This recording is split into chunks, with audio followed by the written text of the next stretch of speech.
Hello, everyone. My name is Chris Hewer, and I am one of the founders of Remotely. And I'm here today to talk to you about collaborative productivity.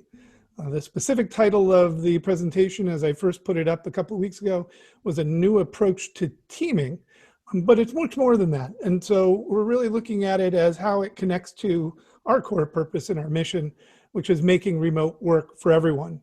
And I do believe that an emphasis on collaborative productivity, understanding what it is and how do we increase it, is essential to making remote work. But it's more than just remote work, it's making all kinds of work. And ultimately, at the end of the day, what we're going to be going through is sort of an overview and an introduction to the materials that will be the core of our Remote Ready training and certification program that we're going to be rolling out, first of all, here at a pilot in next month, and then moving into the certification program early next year. We're not going to be getting too much into the training components as we are an explanation of what it is, why it's important, the environment in which we're deploying into, and of course the key mindsets and attitudes and assumptions that are necessary in order to take advantage of it. Let's see if we can make this all work properly, get my cursor in the right place, and there we go. There we go. So the promise of this session, as I explained, and I really do like starting off with the understanding of what is it that we said we'd come to talk about, talking about how we're going to meet that, was to share my insights around increasing value creation by increasing collaborative productivity. Well, that's a big thing. How does it work? What is collaborative productivity? Well, if you do a search for it, you're going to find a lot of interesting little pieces, including Microsoft, talking about it in their headline. But then on this page, actually, there was no other further mention of what it is. It's kind of widely misunderstood. And in fact, when you do a search for it on Google, sometimes you will say, see, like essentially, this is how we can be more collaborative, period. Productivity is going to improve by. And so it's not really something that's well defined. So part of what we're going to be doing is actually defining that a bit better. And I think it starts with understanding what is productivity. And of course, there's a lot of different ways to think about it, but the core essence of it to me is, what's our efficiency of getting things done? How are we able to get more done with less resources in less time? And how are we able to be productive, accomplishing our objectives and goals? And there's a lot of other definitions for it, but for the purposes of today, I think that's really kind of enough. But I do want to share some core assumptions that are the basis of what we're going to be talking about today. And some of this stuff is pretty basic, and I'm sure you kind of agree with it. Organizations are made of people. Imagine that. People get more done together. And organizations orchestrate the creation of value in service to a market need or demand. And ultimately, organizations are purpose, activity, and outcome-driven communities. And it's important to think of that as a community as well, which is a group of groups of people in some ways, some of these basic terms that we're talking about. But it operates on the principle that the energy value out should be greater than the energy and value in. And in that sense, people and time are the most valuable energies. Hence, one of the reasons why we're looking at collaborative productivity here.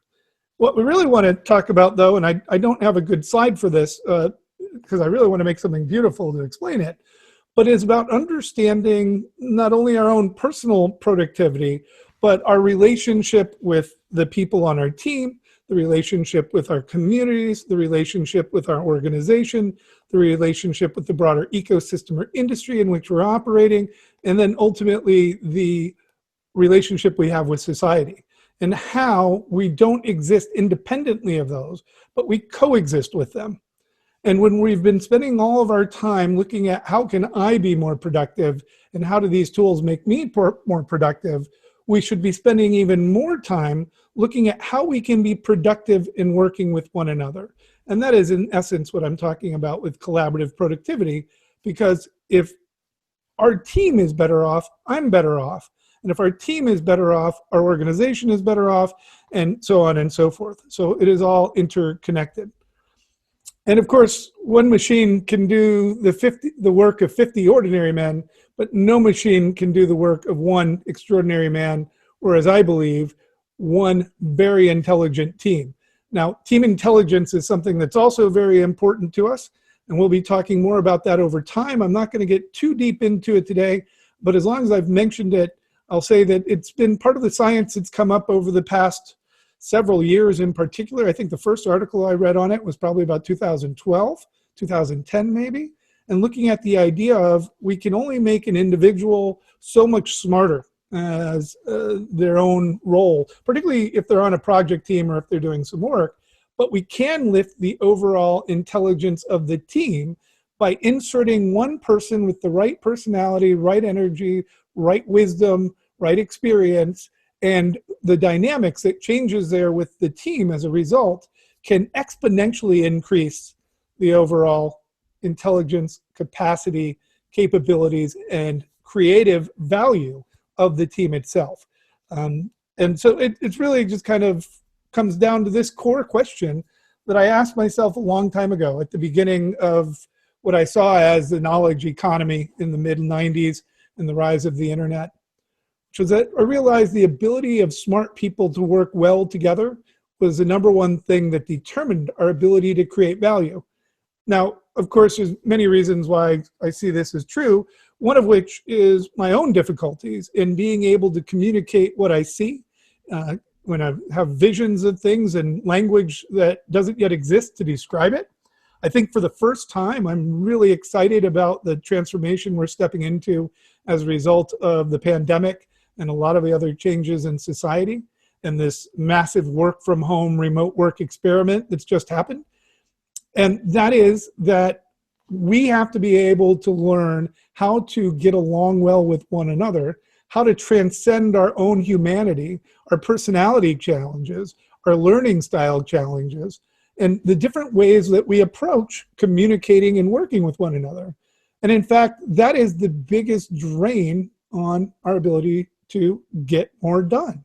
It's that we don't have a common standard and understanding of what it really is going to take to work well together. And so the big push around all of this and behind RemoteReady and what we're doing, and what we're talking about with collaborative productivity is essentially a framework in which we determine and map our processes for how we collaborate with one another intentionally. And putting a lot of that stuff together, I developed a very simple sort of 2x2. I think it's probably, I need to move the axis down to the 0 because it's not necessarily that organizations are more valuable than humans. It's just the idea that as we do certain behaviors together collaboratively, and as teams collaborate with other teams, within organizations, and of course, within ecosystems as well, they're able to create more value than any individual could on their own. So that's a very basic sort of assumption going from the human to the worker and to those workers who are leaders of teams and leaders of people to the organization, which is a group of teams working together towards common objectives, right? And so this is just a matter of understanding why we really want to focus on collaborative productivity, because the better we're able, or the more we're able to be productive in how we collaborate together, the greater the potential value we can create. What we've learned over the past several months, longer than that, it feels like years, as we know, is that more than, well, depending on the study, in this case here, about a third of people never want to go back to the office. Now, why has it been that this didn't work before when we've shown that it can work now? There's a bunch of problems with how we've been working. And in fact, we've been trying to produce solutions to get organizational leaders and organizations to buy into adopting these new practices. I went to Deloitte a number of years ago, back in 2011, because as I saw social media transforming society, I wanted to get a front row seat to see how organizations were adapting to the changes presented by a connected society. And I found a lot out while I was there. In particular, I discovered across all the different industries and companies that I worked with, that the number one problem inside large organizations was simply people not doing what they said they were going to do. And that is a much bigger problem because even before this all hit, the way we were working just wasn't working, right? We know this, that there are some exceptions. There are a small number of super high performing teams who do exceptionally well, who deliver on what they promise and exceed those promises regularly. But the all too common experience leads to a lot of waste. These are some old stats. I'll be honest, this is an old slide from the company that I created after I left Deloitte called Aligned. I've been talking about collaborative productivity now for about 10 years, but we know about the types of cost overruns, project failures, missed deadlines, and the amount of money wasted because of the problems with our collaborative productivity, because of the problems with our ability to collaborate well with one another. And so why haven't we focused more energy on it? I don't really know, except for the fact that there is this common perception among a lot of organizational leaders that it's not broke, so don't try to fix it, right? And that's not necessarily true, because the cost and toll on individuals, on their mental health, their physical well-being, and then of course on the rolling impacts or the cascading impacts of what that means to that individual and what that means to their family, to their community, to their ability to contribute elsewhere in society is also diminished when we suffer through negative collaboration experiences at work. So what we really are talking about doing now is how do we actually more mindfully think about our collaboration with one another and creating a framework in which we can actually do that, where we understand our common expectations and what that process looks like. Now, I was saying this a little bit earlier, and I want to be more clear about this. Why hasn't remote worked well in the past? Well, I think more than anything, as we've seen in the results at IBM and Yahoo, and many of you may remember Marissa Mayer talking about she wants everyone in the office, no more flex time, no more working from home. I want to see you. I think that it's essentially, as Matt Weeks shared with me yesterday, because our business systems were based on a zero trust model, where we need to see people to know that they're doing something. To me, this is a sign of two problems. A sign of poor management, broadly, poor management skills, poor managers, the broad concept of management and managers. And then a lack of systems and a lack of a systemic approach to how we can better leverage our digital tools through this wonderful process of digital transformation that so many organizations have been through in order to work smarter, more effectively, and more efficiently together, or to improve our collaborative productivity, as I say. So now we've been thrust into this situation where many people are not going back to the office until late 2021, middle of 2021. Of course, it's slightly different around the world. So we're not going to see necessarily an entirely all remote workforce around the world. What we're going to ultimately see is a hybrid, which is why the way we're approaching remote ready isn't remote only, but it's about how we simply work together better and what is the approach we take so that we can maintain the alignment that we have and that we can work as a team and that we can get the most done that we possibly can together. And it starts with actually an understanding of a core principle that we're embracing and that we're advancing here, which is that it's no longer about work-life balance, but instead about life-work integration. And what we really mean by that, first and foremost, is that life comes first. The physical and mental health of humans, as we were looking at here and understanding our little chart of collaborative productivity and creative value, a solid, healthy human is required to create a productive contributor or worker, is required to then ladder up to being a leader of a team or other humans, is required to actually be an effective organization. And understanding those interdependencies and having empathy for the others is essential in order to make this happen. But it all starts with the empathy and respect for the individual humans and their humanity. that leads into the ability to create value as an organization. So let me get back on track and get into some things that we've discovered. This is actually from a BCG report that just came out here in, I think it was about the end of June when they finally published it. And as many of you know, personal productivity, everyone feels that they're more productive. In fact, the numbers across the board, even those people who ended up staying on site, frontline workers, maintaining the servers or whatever else they did, felt more productive because there were less interruptions and many other reasons. You can read the study and we'll talk more about some of this stuff later. But as you can see, the collaborative test and their collaborative productivity wasn't so great. Many more people, 45% to 56%, those who transitioned to remote and hadn't done it previously, felt less productive in working with others. Why? Well, again, I think there's a very straightforward reason for this. They didn't have the mindsets and methods that were necessary to really work remotely.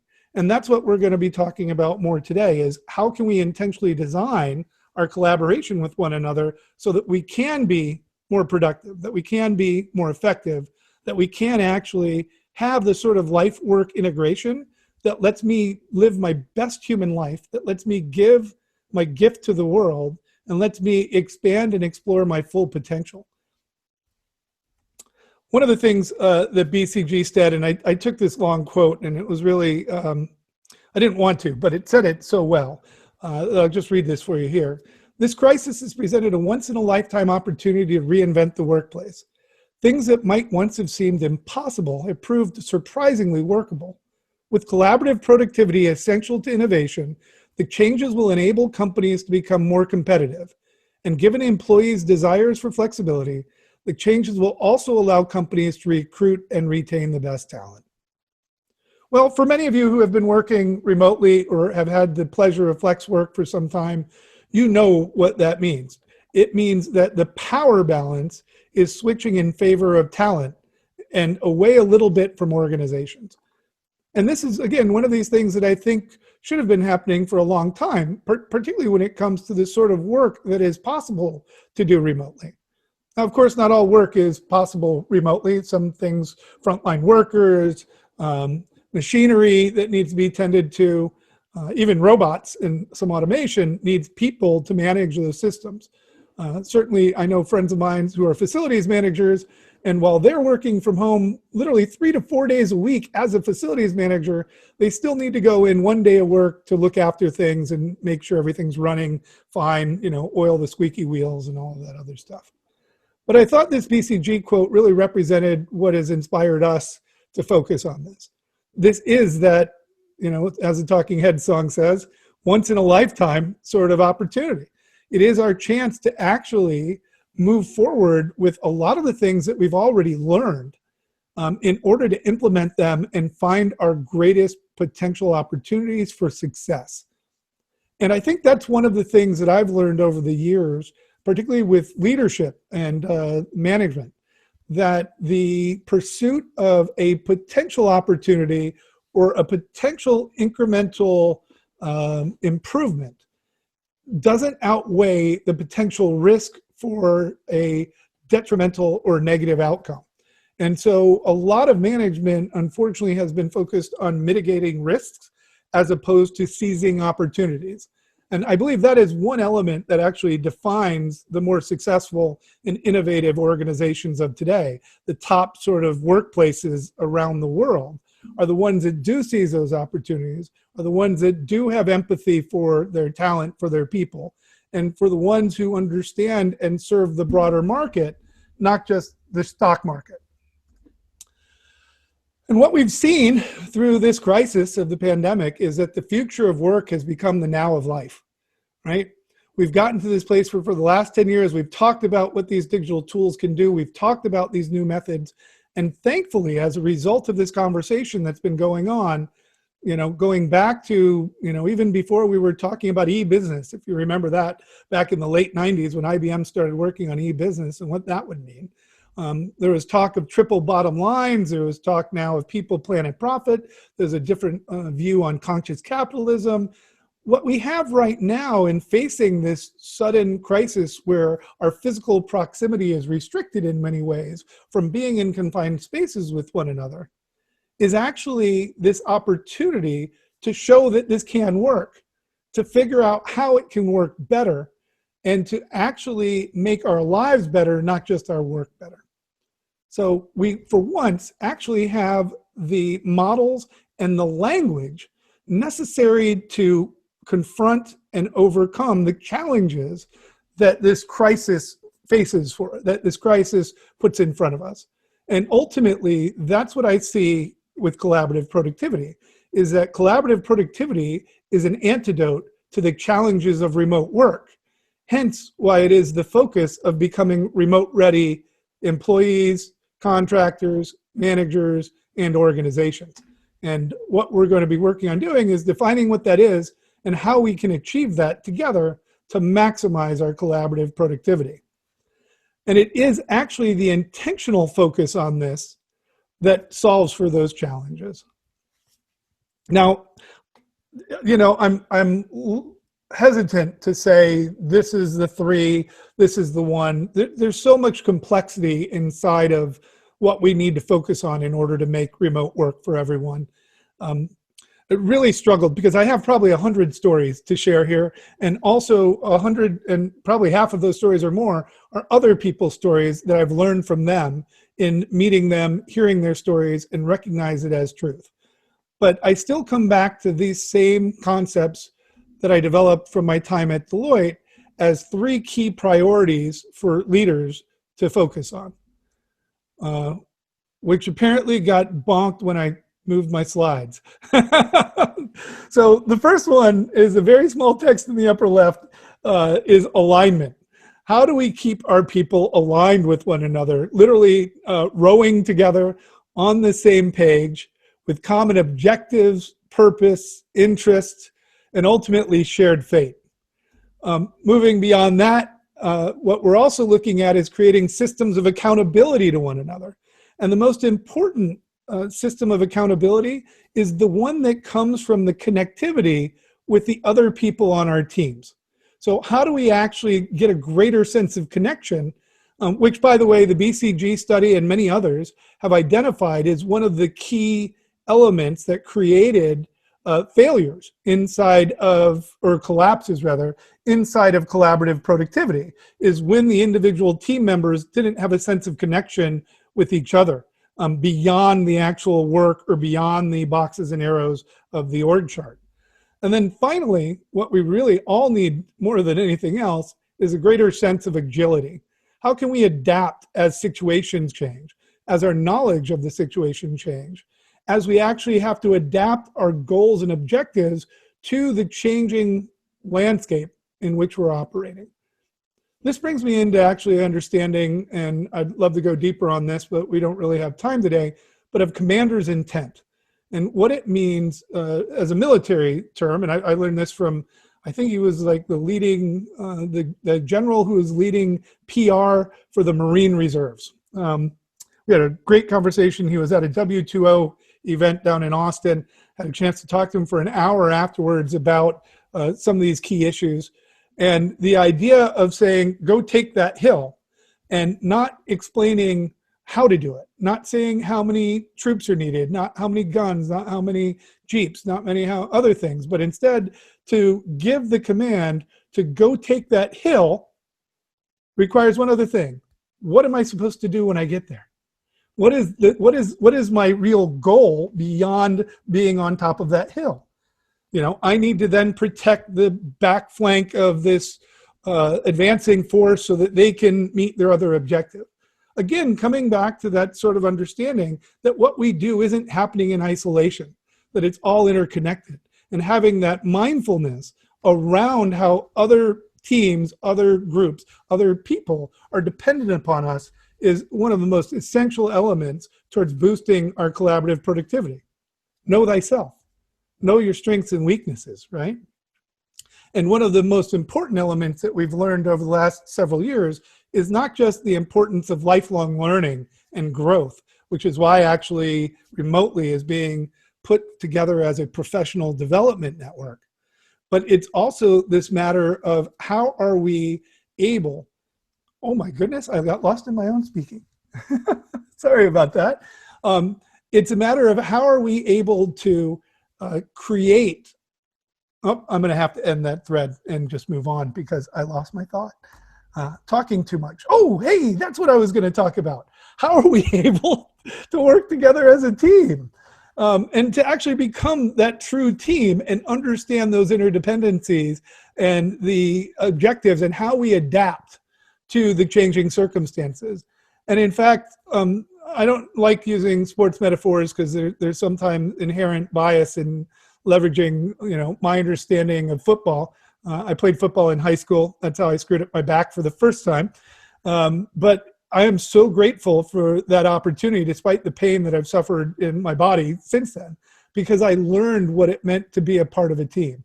I learned what it meant to be part of the offensive line team. Learned what it meant for that offensive line to be a part of the offensive team. I learned what that meant to be a part of the broader team and the importance of the individual contributors. There were no small roles. The water person, the people at the school who trimmed or who cut the grass, everyone was important, because if the person who was cutting the grass accidentally dug a hole instead of actually making the field smooth, well, that's how you actually take your star running back and give them a twisted ankle, right? So there are no small players. We are all deserving of our respect. And that's really kind of the essence for me of what it means to be teaming and to be mindful of the importance of everyone's roles and find that mutual respect for everyone else on the team. And by having the understanding of what our objectives are on a given play, as the situation changes, as we face the defense or the offense, we have to adjust to that changing situation. The same is true of our work doing projects and programs that we're doing inside of business. We'll find out that what we thought was going to be $10,000 and really simple, actually the company wants $100,000 for it, and it's not simple, it's going to take 3 months. Well, now we have to come back and we have to discuss what that means. We have to revisit our plans, and we have to come together to discuss how is everyone impacted by that. And all too often, what we've seen in the past is that people will compartmentalize that knowledge and that information, and they'll hold it back, not sharing it soon enough. And this is actually one of the keys to remote readiness and to working more effectively to improve our collaborative productivity, is actually having the psychological safety of the space to be able to share that information as soon as we get it, so that the cascading effects of it are actually proactively dealt with instead of reactively, and to, of course, give our teammates the time they need to adapt more closely to real time rather than after it's too late. So, I talked about in the title, a new approach to teaming. We already have this knowledge, and a lot of it actually is in these other books that I wanted to talk about just briefly, and some of the other work that's been put out. For me, a big part of it is working out loud. That is what Asana and social task productivity systems are about, Trello, etc. That is the idea of intranets from long ago. That is the idea behind the single source of truth. Where can I go to know what the current status and state of this given facet of our collaborative work together stands, right? And how do we get that updated as close as possible to real time? And how do we make sure that that is synchronized with all of the other systems that people are relying on?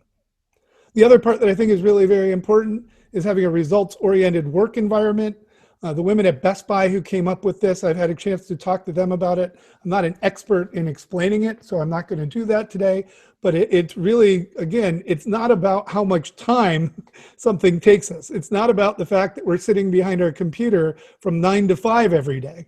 It's whether or not we get the work done that's required of us and being focused on those results more so than the method. So again, that even comes back to commander's intent and some of the concepts we're talking about there. And if we have an alignment of our objectives and our shared interests and our goals, then we're able to just get those results and produce those results together and complete this work that we're doing collaboratively together and deliver it as expected. Another part of alignment is getting our expectations aligned as well. And of course, as we were just talking about the adaptability, there's an agile work component to this and being able to adapt. But it's more than that. As I was talking about early, it's transcending our interpersonal challenges. One of the biggest ones that I've actually seen is that people don't only have the different learning styles, some people driven by numbers, some people driven by reading, some people by seeing, some people more by doing. But it's also the way that we prefer to communicate, which systems that we prefer to use. When I actually launched the Align software, one of the things that I ran into that really gave me no end of angina and frustration, but I totally understood, was this idea of, yet another collaboration tool. And at the time, this was the beginning of Smart Sheets, and Yammer had just been kind of rolled out more broadly. And this enterprise social network and this whole new growth spurt of new collaborative tools and digital tools and a whole new wave of digital transformation. And what we found was that many organizations didn't mandate the single system in which to put their truth. And they ended up with different individuals working out of email, some individuals working in Yammer or Slack, some people using shared documents like Google Docs, and other people using Word docs. And the synchronization across all of those is just another point of friction that decreases our ability to collaborate effectively together, that decreases our collaborative productivity. So again, coming back to this idea of how do we intentionally design how we work together to reduce those frictions, to be able to have that common understanding of how we're approaching it together, of what done looks like, are some of the core principles we're putting behind collaborative productivity. And so that comes down to not necessarily the work itself. The work itself, you might be writing code, you might be designing a program, you might be writing a piece of communications, you might be managing a team of people doing all of those things together. And of course, how you do those specific things is important too. But what we're talking about with collaborative productivity is how we initiate, discuss, decide, execute, complete, measure, improve, and integrate our collaborative work with other people, teams, and organizations. And so what I'm proposing today is that we really need to rethink this and take that more intentional approach to how we do these things so that we have greater clarity with one another. One of the things that actually frustrated me in my very early days of having an agency was when I actually sat down to try to talk to clients about, okay, so we're going to go ahead and present this in PowerPoint. Here's how we're going to communicate. And literally, they just weren't interested. They were like, no, just get it done. We're going to get it done. And so the default mode has often been, we'll just kind of fall into how we do it, which ultimately means that everyone brings their own collaborative styles and expectations together. To me, that is the biggest inhibitor and perhaps one of the biggest reasons why the way we've been working wasn't working. So again, as BCG said, this is a once-in-a-lifetime opportunity to fix these things. And that's my broader goal with putting together this remote-ready training and working on collaborative productivity. And the heroes we trust inside of our teams are those who do what they say they will do. There was a time where I thought that a lot of the reasons why people didn't do what they said they were going to do might have been some element of maliciousness or a personal grudge or what have you. But what we found as we explored that over several years was actually a miscommunication, a misalignment of expectations. The fact that there were other demands on them separate of the promises and commitments they actually made to the team and to the other team members. And because of politics and some of the issues with the power structures, they were unable to adequately resolve some of those entanglements themselves. So working out loud and being able to have the safety of being able to speak to problems and challenges instead of being fearful of a superior or a CEO or somebody else who has influence over our ability to maybe maintain our job and get paid and have our very security in life, were actually more often the case than not. We also saw where it was just a matter of a lot of the best people end up getting overtasked because everyone goes to them with the work that they need from them, and therefore those people don't have enough time. And we don't have enough understanding in what time and availability they actually have. Anyways, there's a lot more to it as a point, but we earn trust when we complete things that meet the expectations of what we committed to do, and we get the closure needed so that everyone knows that it's delivered properly. And with collaborative productivity as we're approaching it, we need to go one step further. But I'll talk about that in a moment. And I see, as usual is the case, that I once again have way more information than I can present, even within the 45 minutes that I'd kind of allotted for myself. So I'm going to go ahead and skip a couple of slides a little more quickly instead of deeply. And again, part of what we're doing here is introducing these topics for you that will become the basis of a pilot training program that we're going to be launching next month, where we're going to be going through, I believe it ends up being 7 or 8 weeks of materials each week, discussions around these matters, getting your feedback on it to make sure that we've got the tools right, to make sure that we've got the stories right, to make sure that we're able to empower people to understand what it means to be a better and more effective remote worker. One of the most important elements is self-management. I really want to get into this a lot because the Morningstar Institute it's basically the Self-Management Institute. Doug Kirkpatrick, phenomenal set of books he's written around this stuff. But the idea of self-management in remote work is essential. We have to understand how we manage ourselves, our lives, our digital environment, and particularly how we manage the boundaries that we put into our lives and how we integrate our work into the rest of our life and our life now into our work. And so that's a big area we'll be talking about, in particularly boundary management and self-management. But again, coming back to beating this, common theme, we must think intentionally about the ways in which we work together. And that's where it all starts. And we have to design a map for our collaboration to put these pieces of the puzzle together. And that's what we're going to be working on through the training program. And we'll talk a little bit more about today.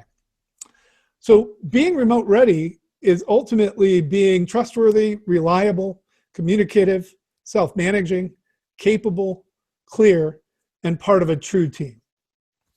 It is the process of how we communicate about what, when, in order to create what we do when, in order to create and maintain alignment of a group of people, a true team with shared fate, working towards a common objective.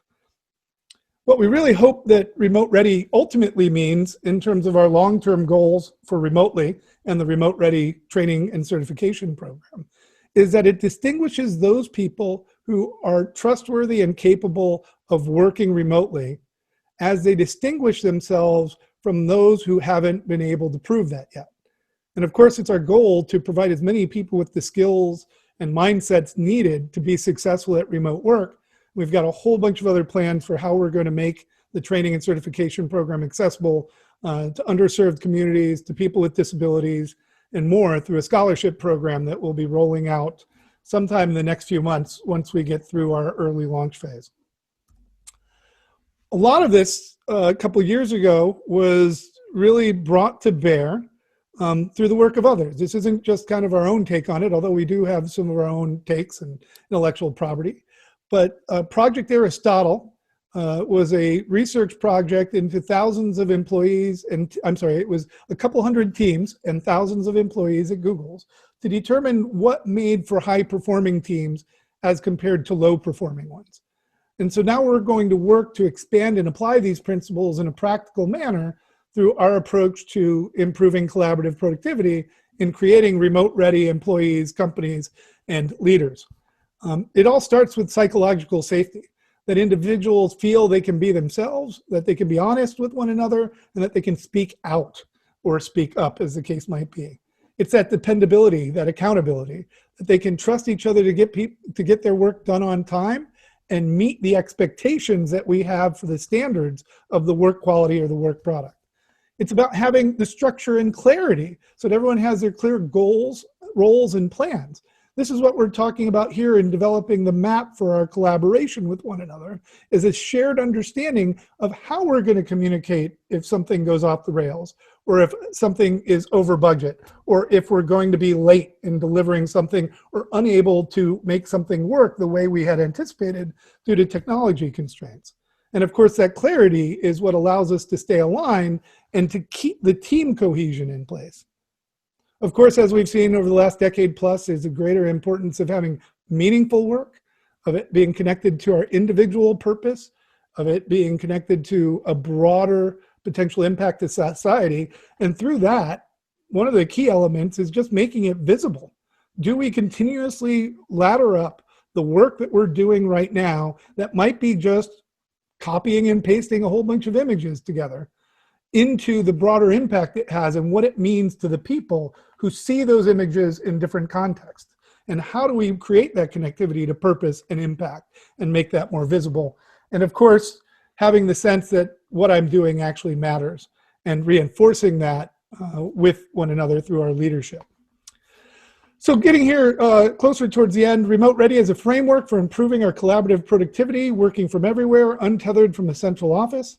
It's a way of standardizing our expectations of how we work with one another to maintain alignment as a real team in order to accomplish our common objectives, to create the maximum amount of shared value, and a training and certification program. But let me spend just a second here, or a minute, talking about two concepts here from this middle statement.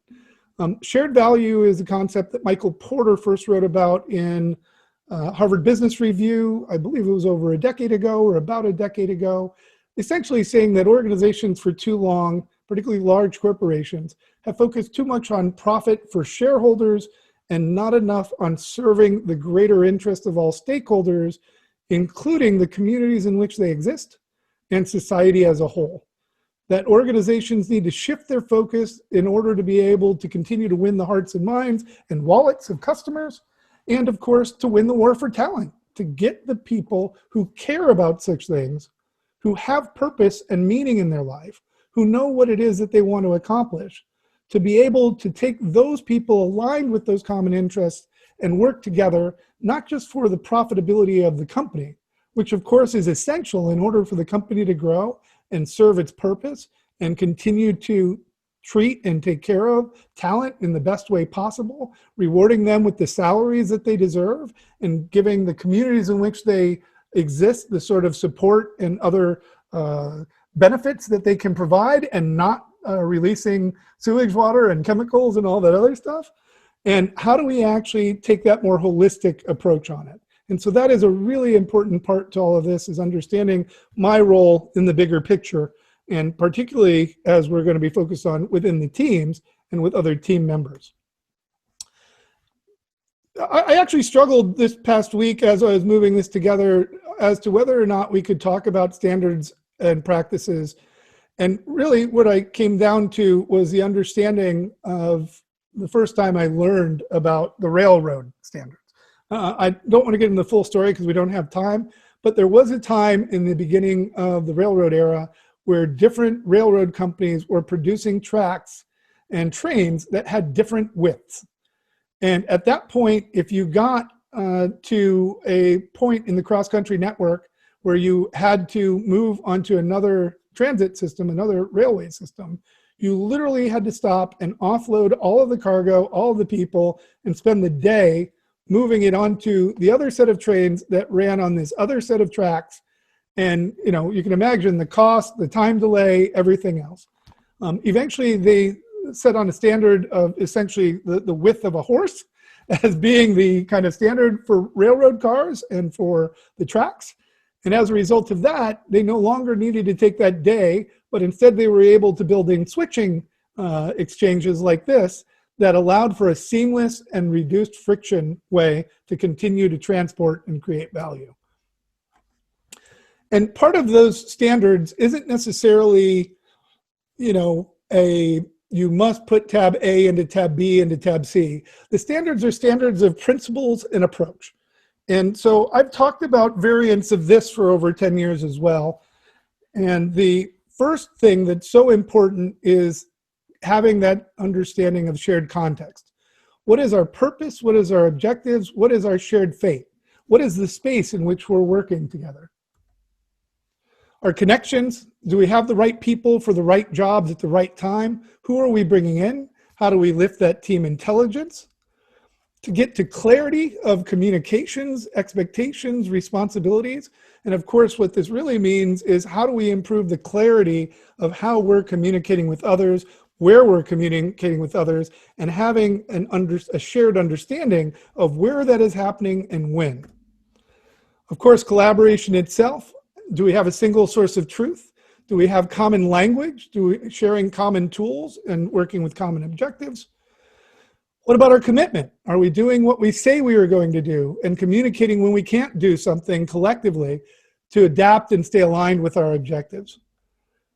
Completion or closure. It's not only about painting it done by meeting the expectations, but also reviewing what we learned and determining how we can improve. And what this really takes also, as you might have kind of guessed, is a need to slow down a little bit. We've been going so fast that many projects don't have after-action reviews.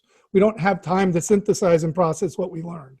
That's the sort of thing that we've known for a long time is necessary. The best teams do it, the highest performing teams do it, and it's something that we all need to start doing more regularly. And so when I'm talking about standards, it's the standard approach across these 5 or 6 C's relative to how we are collaborating with one another. And to that, collaborative productivity requires a map. And that map may look a little different for everyone, but the key is that we're all looking at the same map. That map might not even reflect the full reality on the ground because it can't. We know that there is no line. If you go to the place between California and Oregon and look down, there's no line there. That line only exists on the map. There's a sense of a line. So the difference is always going to be there, but we need to have that map to be a sort of guide so we know when we've stepped over that line. And what it really requires is mindful work and conscious teaming.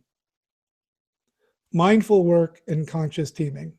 That we're not just thinking about the world from our own perspective.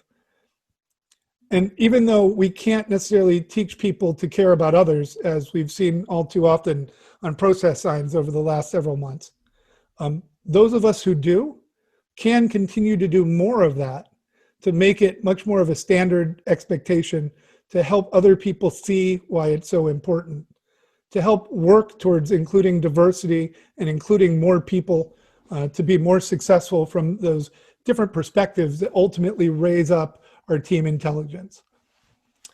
You know, I like doing these sorts of, what do you call it? Elisa had a great one for this, 3-letter TLAs, I think, 3-letter acronyms, right? Or whatever that might be. Well, in this case, for me, the team is meaningful. Teaming is really essential. And the team is about creating trust through empathy with accountability and mindfulness. And so all of these are key elements of actually creating a successful team. And then, of course, it's the commitment to aspire, to pursue mastery together, and to have the desire and the commitment to accomplish our shared objectives. So we invite you here as I wrap this up and move into a period of Q&A to apply to join our inaugural Remote Ready training. There'll be more information about it in our network starting next week. To do that, of course, you need to join Remotely Global today. So go to remotely.global. Yes, that is an actual URL. And it does resolve in most systems, thankfully. And go ahead and join the network, and then we can talk to you more about it. The network itself is one part of a broader operational effort to bring together organizations, leaders, and contributors to train individuals in how to improve their collaborative productivity, how to be better remote-ready workers, to develop them into better leaders of remote teams. There's so much more when we get into being a remote-ready leader that I didn't even get a chance to touch on today. Things like being a great facilitator, being a great coach instead of just a manager, having empathy for your people, being able to educate and mentor your people. And of course, the other element becomes the policies, programs, and standards and governance of the organizations themselves for how they accomplish their purpose, deliver on profit, and do so much more. So we've also created the RemoteReady Council to start doing the research into those elements of how we make remote work for everything, holistically and completely, for the benefit of every individual, for every organization, and for society as a whole. And with that, we've reached the end of my time. Right on 50 minutes, only 5 minutes longer than I expected with only a couple of blips. And Matt, are you still there? Or did I put everyone to sleep? We are here and we are talking about all these things in the chat. You know, I wanted to bring up something that Stephanie mentioned when you were going over your football and then military example. She talked about General McChrystal's book, Team of Teams. And I think that'd be something that we'll put in the follow-up notes and point people to. Great idea, Stephanie. Yeah, his book was phenomenal. And actually, I was speaking to his consulting firm that he was developing at the same time that I was building my Align software back in the day. So there's some tremendous sort of insights that he had that he was able to share in terms of applying his military insights to the world of business. And great recollection. And I should have included that too. And we will later. And that's why we're open to building this pilot program with everyone, because we don't have all the answers. We have a good sense of the direction we need to take. We have a good sense of what we need to accomplish. And we certainly have some lessons we've learned from our many years of working from home and working remotely and using these digital tools, thinking about the future of work that is now in front of us as the now of life. Any other questions for today, or am I going to get some tea and save my voice? Get some tea. We got a quiet group here. They're watching. That's okay. They're watching. You know, the thing that jumped out to me, Chris, was the fact that we have to come up with a new set of rules because the old set of rules in communication just don't apply anymore. Correct. Yeah, and that's been the case for so long now, right? I mean, you know, as soon as we really moved to network computing, everyone started talking about the potential and the opportunity. And, you know, we follow Jeffrey Moore's chasm model to understand why some technologies take off and others don't. But ultimately, it's about risk mitigation. And the largest companies out there are often more interested or more focused on mitigating their risks than they are pursuing other opportunities. And a lot of technology choices are really risky. Operational model changes, inherently risky, which is why we have HP doing their skunkworks and so many other elements of organizational design and different ways that people have approached it. When I was pushing, and I do say pushing, social business as sort of the future of work, and much of digital transformation and the future of work stuff was trying to be embodied in that phrase, social business. I was talking to some of the higher ups at some very large banking and automotive companies. And when they would ask me, so who's doing this social business well? I would have to honestly reply, well, no one's doing it all well, but people are doing parts of it well. And we're seeing spiky sorts of results. And the reason for it being is because it was often a groundswell where somebody would try to do something new, prove it works in a given context or situation, and then get permission to do that more so in that particular context and others related around it. But to do that universally, to switch how we are all communicating and collaborating with one another, this is the unique opportunity where people right now, and some of the organizational leaders I've been talking to today, are at the point where this quarter they've been tasked with figuring out how to fundamentally transform their organizational dynamics, their organizational design, and the way they operate, and the way their people operate in order to meet both this crisis and this opportunity. So our goal here is to help synthesize and bring these various pieces together to put it into the proper light and to allow the individuals to understand their particular role, the skills that they need behind it, and how it all fits together, and why teaming, while we're sitting here alone behind my screen working with you down in California and everyone else across the country is just as important as the teaming we did next to one another, and why we need to actually first think about how do we team more effectively together, as opposed to how do we team remotely more effectively together. Because it doesn't matter where you're at, it matters about our process and systems that we have for collaboration, so that we can lift our collaborative productivity, create more value, to realize more of our personal realizations of self and potential to live and give our gift to the world. And so it's a lofty goal, but it also becomes a very practical one. And with this Remote Ready training program and the stuff we've talked about here today, we hope to make more of that a reality for more people and for more of society. So with that, I thank you very much for joining us today, and look forward to talking to you more about this over the weeks, months, and years ahead. Thank you, Chris. And thank you, everybody, for coming. And we'll follow up with you, especially some of those great ideas that we saw in the chat. Thank you.